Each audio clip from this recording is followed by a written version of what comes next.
Does this give me energy? Does it take energy away from me? Or is it neutral? I feel like that is the takeaway, and that is so powerful to put that on pretty much every experience that you do. And even the ones like you said that you're going to do the dishes, right? Those aren't going to not happen. But if you put one of those on there and say it's negative, okay, but you have to keep doing it. So is there a way for you to make something that is taking energy away from you that you are required to do? What can you do then to make that be something that gives you energy?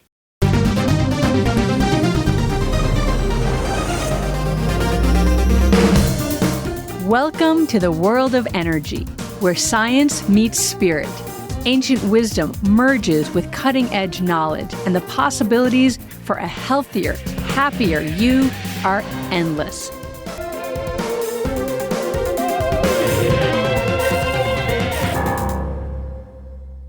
Hi, everybody. Welcome back. Hi, Lauren. We have, I guess, a two-part podcast episode mini-series that we wanted to wrap up 2024 with around how we do our own wrap-up, I guess, of the year, how I look at the end of a year and how Lauren looks at the end of the year and reflects, and how we approach reflection.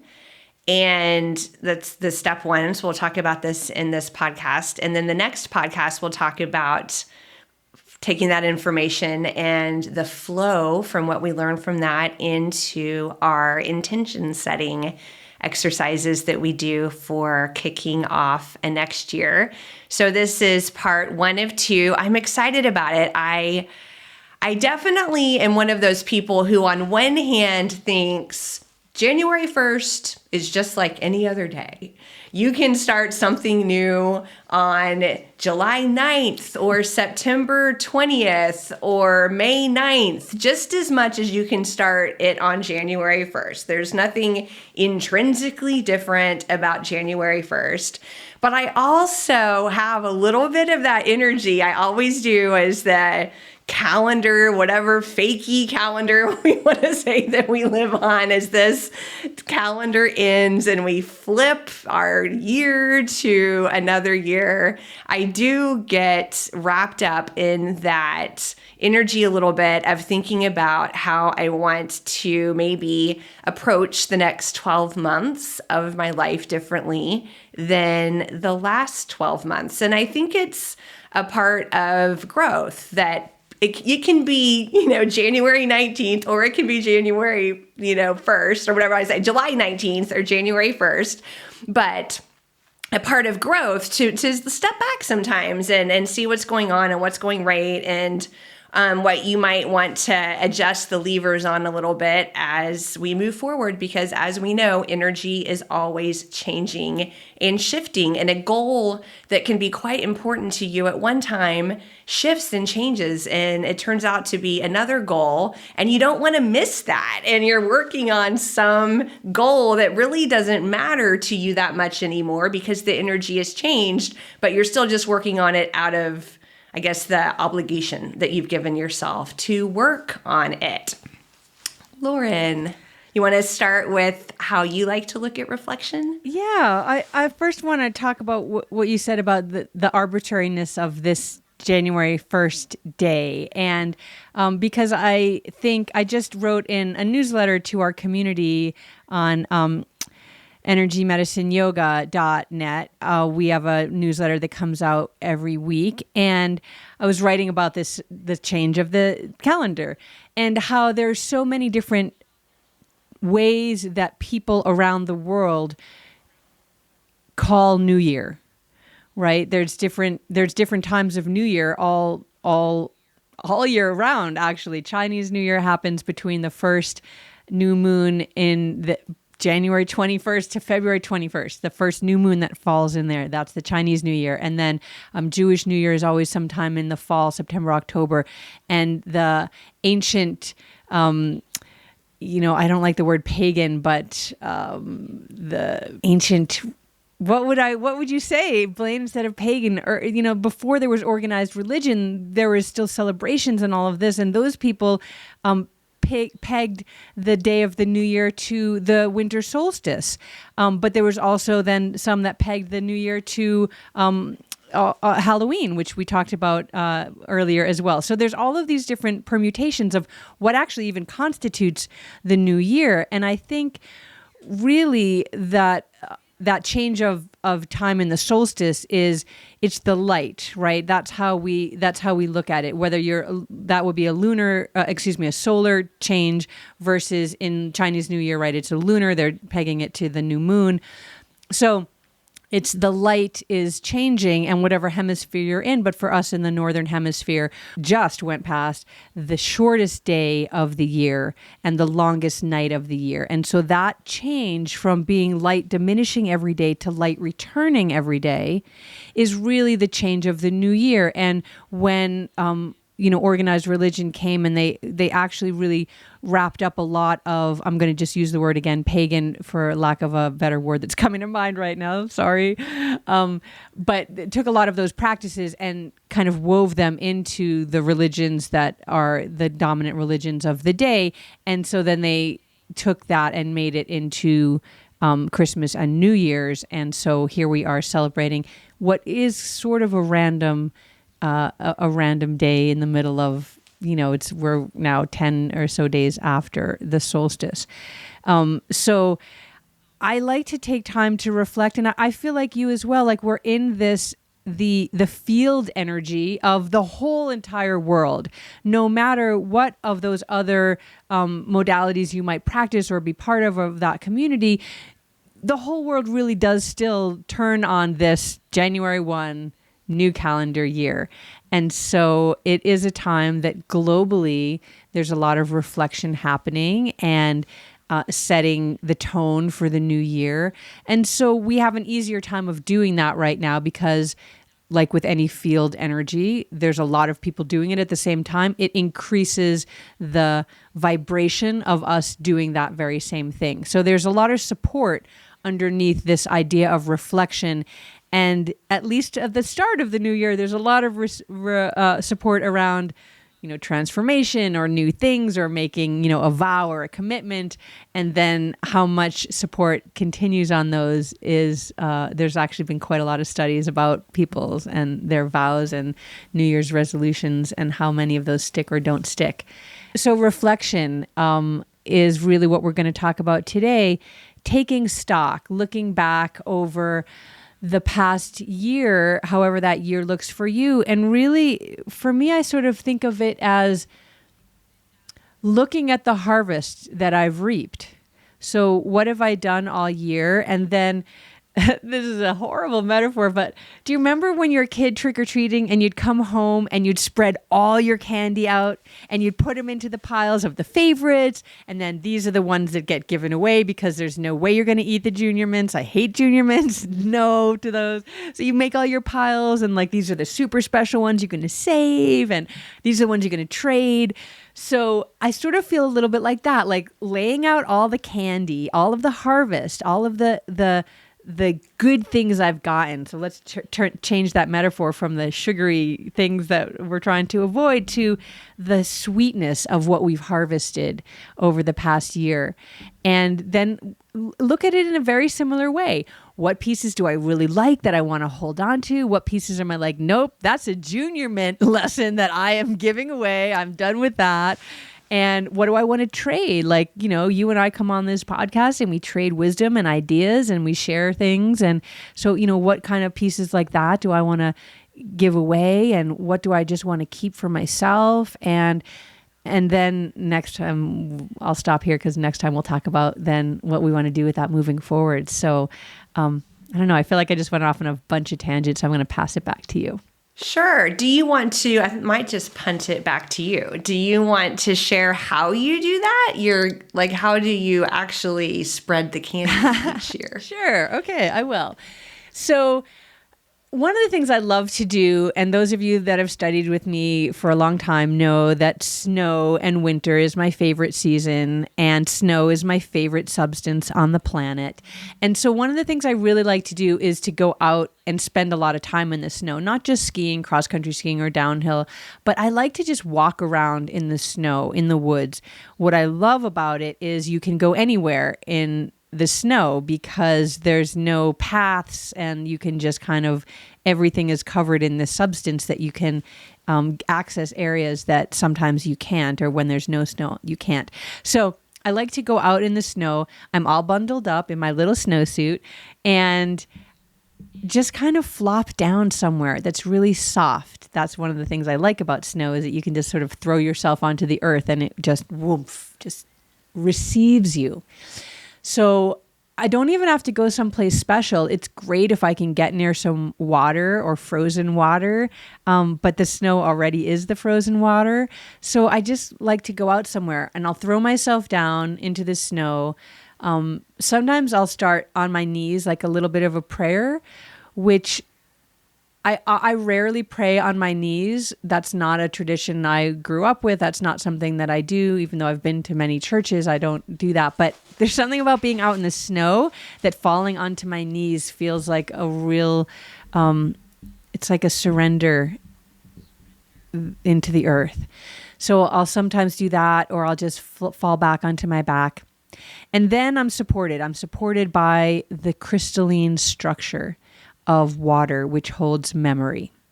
So right there, I feel really held in this field of what happened this past year. And I'll just kind of go into not so much a specific kind of meditation technique. I'll do some breathing generally because I'm always breathing. So I might do some specific breathing, deepen my breath, or just, if I'm out of breath because I've hiked a far way to get there, I'll just kind of come back to calmness. And then the way I enter the field is to just place my attention on what it is that I want to think about. And so I'll lie there and I'll just think, okay, let's review the year.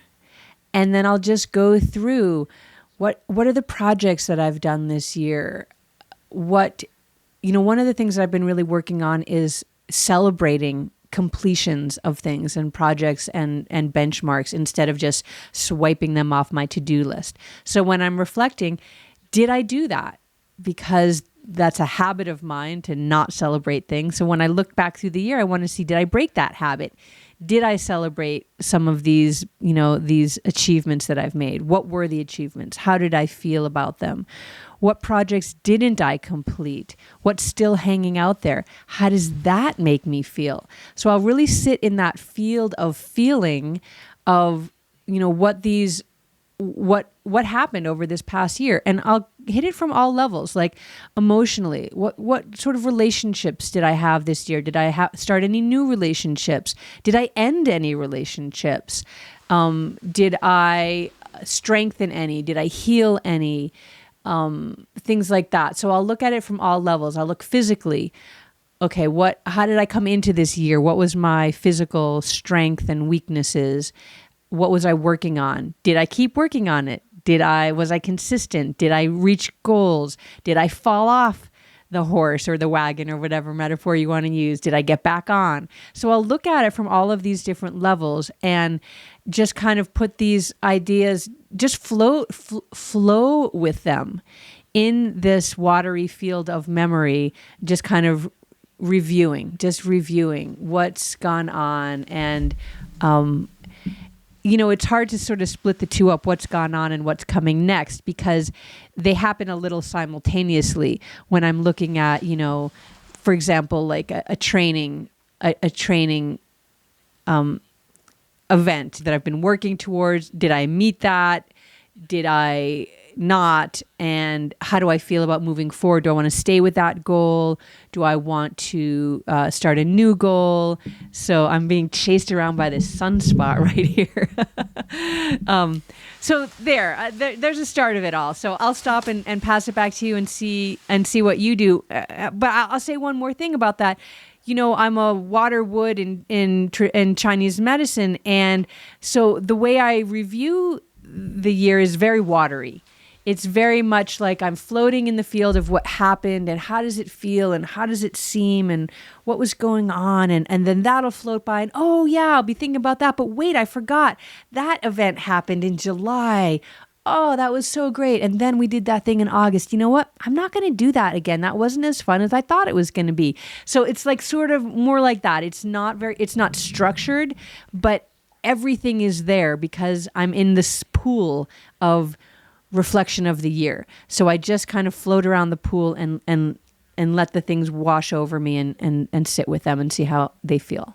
It's such a great study of the 5 elements. I think that if we had a water, a wood, a fire, an earth, and a metal year, you would probably, you ask them if they were each someone who has a, formal-ish reflection process at the end of the year, I bet they would all be different. As a primary metal, mine is structured. It is different and than the way you do it. And I've done it this way probably 6 or 7 years. Really, when I started studying energy is when I kind of added the energy layer to what I did. And then, it's morphed a little bit, but I look at it from an energy perspective. And I get out my journal and I get out my pen, and I do some listing. But I will say, before I get out my journal and out my pen, I meditate. And I'm seeking to come to a place of balance. And so I don't want to come at my reflection activity from a place of not balanced or not being able to think. There's this word equanimity, and it's kind of this equal mind, this equanimity where you're looking at things from a very balanced point of view and not an emotional point of view. And so I seek equanimity before I do this. And the way I try to get there is through meditating and then doing an energy balancing practice on myself. Nothing more fancy than, an energy medicine yoga, wake up, Donna Eden, DER, daily energy routine kind of combo to just get my energy moving forward and crossing over and, the basics of energy. And then I make a list of basically everything that I routinely did throughout the year. So I kind of think about January, think about February. I get out my calendar because I'm not going to remember everything that I did. And I write down everything that, is not required, right? I mean, there are things that I do that I can't get out of. There are commitments, even as simple, I wash the dishes all the time. Like, I'm not getting out of washing the dishes. So I'm not going to evaluate if I want to keep washing the dishes or not, So the things that, but in relationships too, I am a mentor of women. I am a mentee of other women. I have, peers who we talk sometimes once a week or, every other week. We have scheduled times that we talk. And so I'll put those on the list. And what I'm doing is I have 3 measures. Do they give me energy? Are they energy neutral? Or do they deplete my energy? And so for each of these, they get a plus or an equal or a minus, every single one of them. And it makes me think about it because I think that I can just get in this is just what I do. This is just what I do. This is just what I do. And it can maybe all feel neutral. Sometimes you really dread something. That's a sign that it should maybe be a negative, but sometimes you can dread something and then you're like, I'm so glad I did that. And so I think that it's, instead of just doing it again and again and again and again, it can be January 1st or September 19th, whatever, just at some point, sit down and take stock of all those things. And then we'll talk in the next episode about intentions with what I do with all of that. And so, it's not an energy test so much as I'm standing up and doing a pendulum test or something like that on all of these, but it's like an internal barometer of it. So that is how I look backwards at my year. And then I do a little bit of that higher level, what were some goals that I had for the year and did I achieve them? And then before I just kick them into the next year, like we'll get into that, it's just a nice time to reflect on how those went. And so back to 5 elements, that's probably what would probably be called metal by other people, making the list and having your little plus signs and minus signs and your calendar and a much more formal reflection process than lying on my back in the snow and letting my mind float around. Doesn't sound very good when you say it that way. I mean, I'll say this. I'll say this, though. This is why I love doing this. I love your idea, and I think I might try it. I really like that idea. I've never done a formal thing like that, which is so interesting because I'm such a journaler and a list maker. And one of the things we'll talk about when we get onto the manifestation, or not the manifestation, that's a whole other topic, but onto, looking towards the future, is I still, just the other day I have the huge sticky notepad, the one that's like the really big size, right? And I've got it stuck on the wall with all of the projects. I think that one is 2 years old, and I just swiped off one of the projects that I still hadn't done. And I think there's 2 more on there. So I'll have that big picture of what are the big things that I'm working on that I want to do? And it's not all work things. It's life things too, right? Work's only one piece of it. So I do that part of it, but I've never done the reflection part the way you just described. And I love it. I think it's really, it sounds really powerful. And I'm going to try it. That's all I have to say about it. I'm going to try it. To be honest, Lauren, the lying in the snow, well, pretend it's not snow. Okay. I mean, the lying in the snow is not my jam, but lying down, we'll just say in a Shavasana pose, or maybe on a raft in a swimming pool. Or what about on the beach? Warm, an 87-degree heat. In the sand on the beach? Or sand, Okay, yes. Okay, you could do that. With the sand. Yeah. So it does sound good to me too. I mean, it truly, it sounds very appealing to not be in list mode and just let my mind wander, because I'm sure I would access parts of my, psyche, for lack of a better word, if I tried that. So I think I will also try it your way, minus cold. Minus cold. Right. You just need, you don't even need to be near water. It's helpful, I think, to be near water because I like the floating in a pool idea on a floaty, because then you're literally in a field, right? You're in a moving field of water. What I do love about it is there is a power in the randomness of what comes up into your intuitive mind. Right? If you just say, okay, I'm going to reflect on the past year, and then something will come up that you might not even thought about that or remembered that it happened, because so many things happen every year, right? But when you lie there and you're like, okay, let's see what happened physically this year, what happened mentally this year, what happened in my relationships, and you put that little piece out there, but then things float up that you wouldn't have even thought of. And I really like that, because there's some real gems that can float to you that you might not have thought about.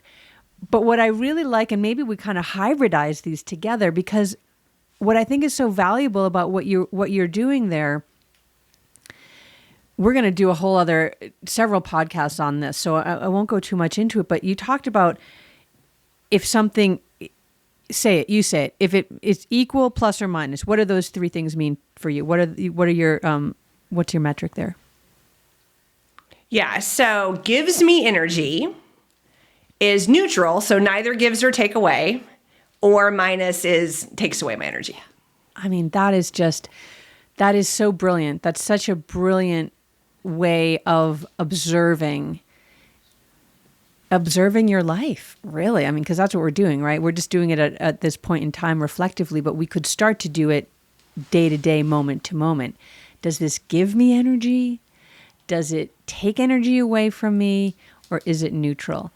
I feel like that is the takeaway, and that is so powerful to put that on pretty much every experience that you do. And even the ones like you said that you're going to do the dishes, right? Those aren't going to not happen. But if you put one of those on there and say it's negative, Okay, but you have to keep doing it. So is there a way for you to make something that is taking energy away from you that you are required to do?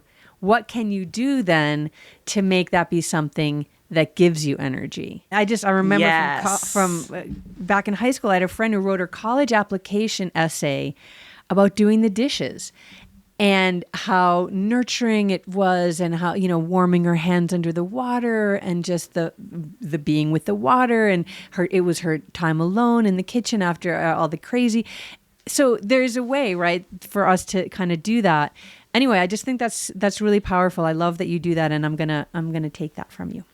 Well, back at you. I'm gonna take yours from you, and do you want to wrap it here, and then we can allow everyone to maybe do their own reflection exercise, even if you're, maybe not listening to this or watching this the day that it releases, just before you watch or listen to the next episode, either the way I do it or the way Lauren does it, or the way you could be a completely different element and you may have your own way. So whatever way just resonates with you to accomplish the same goal of the looking backward. And then when we chat with you next, we will start talking about the way we like to look forward. I love that. And I would love for you to drop in the comment on wherever you're listening and let us know if you tried one of these techniques, if you tried a hybrid of these, or if you have your own technique. I'd love to know what that is. And if you know what your element is and you do a different technique, I'd love to know what that is so that we can find out some wood, fire, and earth techniques for reviewing the year. So that's just a little, Easter egg to those of you that already study with us and know what we're talking about when we say that. And if you don't, you still probably likely do a reflection. So drop in the comments what you do. We'd love to hear from you. And one of the things that we just shared this week is we just learned so much from each other. And that is really the beauty of this podcast and energy, and how energy works, is we get to share our junior mints with each other. So thanks for tuning in, and go ahead and do your reflection, and then jump back in with us next time, and we'll see where we go from here. Bye. Alrighty, energy fans, that's a wrap on another positively charged episode of Energy Works. Lauren, this is the part where we get to use our energy puns. It's been electrifying, hasn't it, Blaine? We hope you've enjoyed it as much as we have. If you're feeling amped up and you want to keep your energy flowing, be sure to hit that subscribe button on your favorite podcast platform.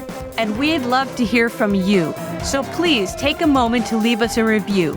Your feedback helps us continue to deliver content that resonates. So light up our inbox. And spark a conversation with your friends to tell them about us. And we'll see you next time on Energy Works.